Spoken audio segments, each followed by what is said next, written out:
In the middle of the Pacific Ocean, at 10,000 meters altitude, 235 passengers are trying to sleep in their comfortable seats. The lights are dimmed. Everyone is calm. No one knows that what they're about to experience in 30 seconds will be the most terrifying moment of their lives. And the cause of this tragedy? Just a few centimeters of wrong touch. April 6, 1993, China. China Eastern Airlines' massive MD-11 aircraft had departed from Shanghai, heading to Los Angeles. The first leg of the journey that began in Beijing had been completed without incident. Now, it was time to reach America, 11,000 kilometers across the Pacific Ocean. There were 255 people on board, 235 passengers, 12 cabin crew members, and exactly 8 pilots. Yes, 8 pilots. On this long-haul flight, crews worked in shifts. The main crew had gone to the cabin to rest. The relief crew was now in command. There were 3 people in the cockpit, 1 flight engineer and 2 pilots. But there's an important detail here. Normally, captains sit in the left seat, but this time was different. The pilot sitting in the right seat was undergoing captain training. Therefore, the actual captain, with his 8,500 hours of experience, was in the right seat. This was an unusual situation, and soon this detail would become the first link in the chain of disaster. 1:10 a.m. The aircraft was cruising at 33,000 feet altitude, approximately 10 kilometers high, gliding eastward at 1,100 kilometers per hour. In the cabin, meal service had been completed and the lights had been dimmed. Some passengers were sleeping, others watching movies. There wasn't the slightest turbulence in the air. The seatbelt sign was off. Many passengers had unfastened their belts. Some were walking in the aisle to go to the restroom. Everything was calm in the cockpit, too. The autopilot was engaged. The aircraft was proceeding with the precision of a bullet. The captain was checking something on the flight computer. He had noticed a small issue with one of the speed indicators. It wasn't anything important, but he wanted to fix it. He reached for the computer with his left hand. Habit is a very powerful thing. The captain had been accustomed to sitting in the left seat for thousands of hours. When sitting in the left seat, he always reached for the computer with his right hand. But now he was sitting in the right seat and had to use his left hand. As his body made this unfamiliar movement, his balance shifted slightly. His left hand unknowingly struck the flap lever. The lever moved forward just a few centimeters. There was a fatal flaw in the MD-11's flap lever design. The lever was so sensitive that it moved with even the slightest touch. And worst of all, this critically important control mechanism had no lock, no safety system. The captain didn't even notice the lever had moved, but the mechanism had been activated. At 33,000 feet altitude, traveling at 1,100 kilometers per hour, the slats on the aircraft's wings began to open. Slats were systems used for aircraft to take off and land at low speeds. They expanded the wing surface and increased lift, but now they were opening at high altitude, at high speed, at completely the wrong time. In the first second, the aircraft lurched forward. Its nose began to rise. The stall warning started sounding in the cockpit. Alarms were echoing throughout the cockpit.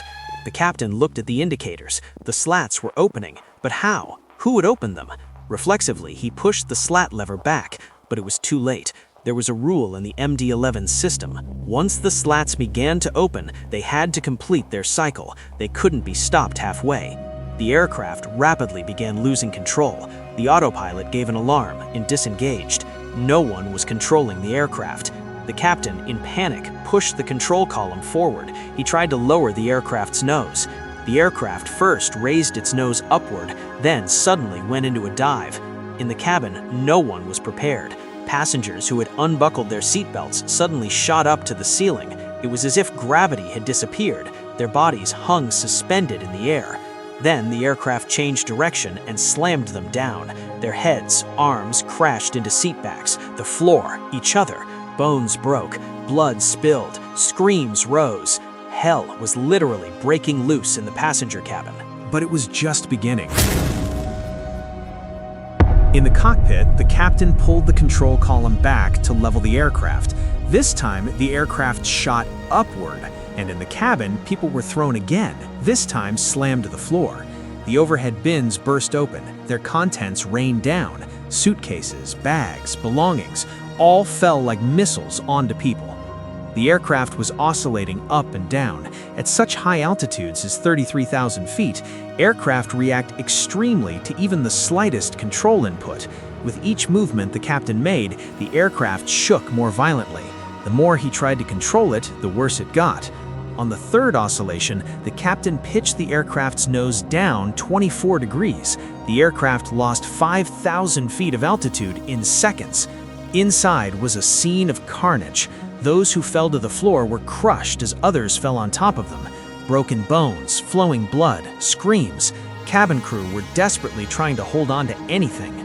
Finally, the captain managed to bring the aircraft to a level position, though with difficulty, by making calmer and gentler touches to the controls.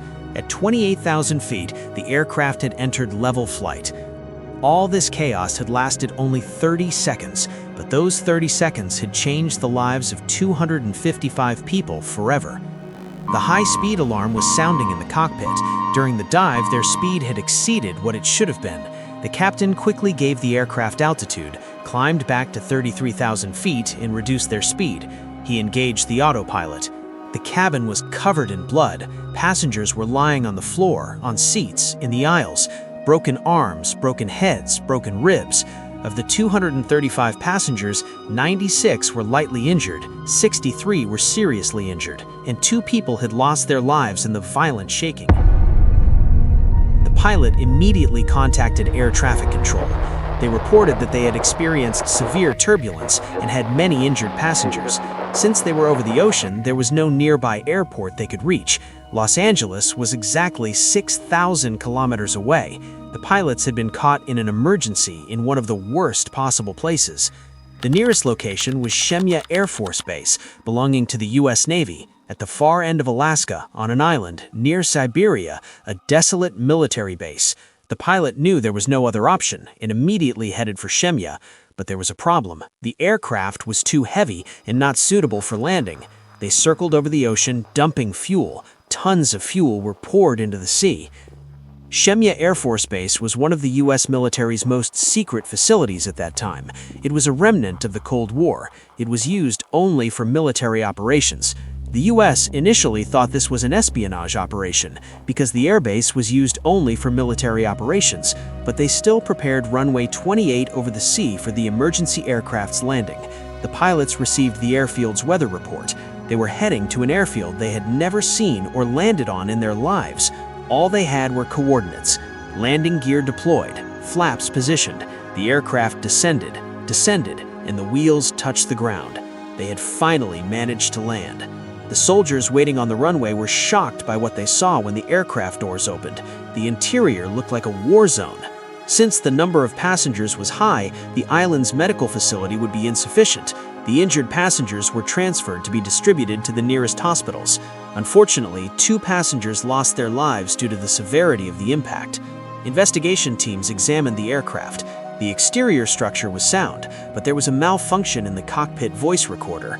What was discussed in the cockpit during those 30 seconds would never be known. The investigation concluded that the aircraft's exterior structure was sound.